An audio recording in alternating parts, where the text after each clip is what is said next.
भारत में फिर लौट आया निपा वायरस, एक ऐसा वायरस जिसे दिमाग में सूजन और कोमा तक पहुंचा देने वाला वायरस। कितना है जानलेवा, क्या है इसके सिम्टम्स, कैसे समझें कि निपा वायरस है, कैसे फैलता है ये वायरस और कैसे हम इस वायरस से खुद को बचा सकते हैं। तो दोस्तों आइए जानते हैं इस वायरस के बारे में पूरी जानकारी, इसके शुरुआती लक्षण क्या हैं। तो दोस्तों पश्चिम बंगाल में निपा वायरस से संक्रमित 2 केस पाए गए हैं, जिनकी जांच national institute of virology Pune में हो चुकी है, जो कि निपा वायरस को कंफर्म किया है। दोस्तों संदिग्धों की हालत काफ़ी नाजुक है।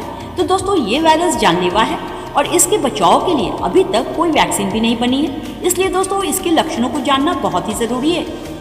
और साथ ही साथ कोविड-19 की तरह खुद को क्वारंटीन करना भी ज़रूरी और साथ ही वक्त रहते ही डॉक्टर से इलाज भी ज़रूरी है। तो क्या है इसके सिम्टम्स? दोस्तों निपा वायरस एक गंभीर संक्रमण है जो जानवरों से इंसानों में फैलता है। इसे ह्यूमन निपा वायरस भी कहते हैं। तो दोस्तों इसके लक्षण सामान्य से लेकर सीरियस तक होते हैं। इसकी मेन लक्षण बुखार, सिर दर्द, खांसी, गले में दर्द, सांस लेने में दिक्कत, उल्टी वगैरह है। लेकिन दोस्तों अगर इसके लक्षण और भी गंभीर हो जाते हैं तो इसका असर हमारे दिमाग तक पहुंच जाता है, दिमाग में सूजन आ जाती है, कंफ्यूजन जैसा हो जाता है। लेकिन दोस्तों यहाँ ये भी जानना ज़रूरी है कि इसके लक्षण या सिम्टम्स कितने दिनों में समझ में आते हैं। तो दोस्तों इसके लक्षण 4 से 14 दिनों के अंदर ही समझ में आ जाते हैं। शुरुआती लक्षण में बुखार, सिर दर्द और सांस लेने में प्रॉब्लम जैसी प्रॉब्लम होती है, इसलिए जैसे ही इस तरह के सिम्टम्स दिखे तुरंत आप अपने डॉक्टर से कंसल्ट करें, क्योंकि दोस्तों डिले करने से इसका असर दिमाग तक पहुँच सकता है, जिससे कि दिमाग सही तरीके से काम करना छोड़ देता है, बंदा कोमा तक में चला जाता है, यहाँ तक कि उसकी मौत तक हो जाती है।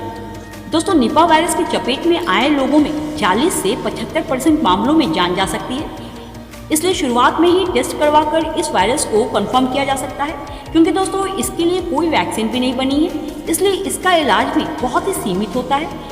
इसमें मरीज को सपोर्टिव केयर दी जाती है और साथ ही साथ मरीज को आराम करने की सलाह दी जाती है और साथ ही उनके सिम्टम्स के हिसाब से उनका इलाज भी किया जाता है। दोस्तों अब सवाल ये उठता है कि आखिर कैसे फैलता है ये वायरस। तो दोस्तों जानवरों के संपर्क में आने से, खासकर चमगादड़ या पिग के शरीर के फ्लूइड के संपर्क में आने से, जैसे कि उसके थूक, खून या पेशाब के संपर्क में आने से ये निपा वायरस हो सकता है, या फिर किसी भी इन्फेक्टेड पर्सन के संपर्क में आने से भी ये फैलता है।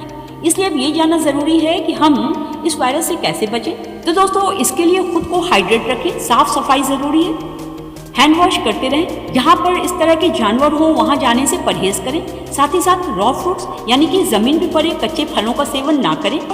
किसी भी फ्रूट्स पर अगर किसी भी तरह के खरोच या दाग हैं तो उसे ना खाएं। और दोस्तों हो सके तो फ्रूट्स को आप लुकवार्म वाटर में धोकर ही खाएं।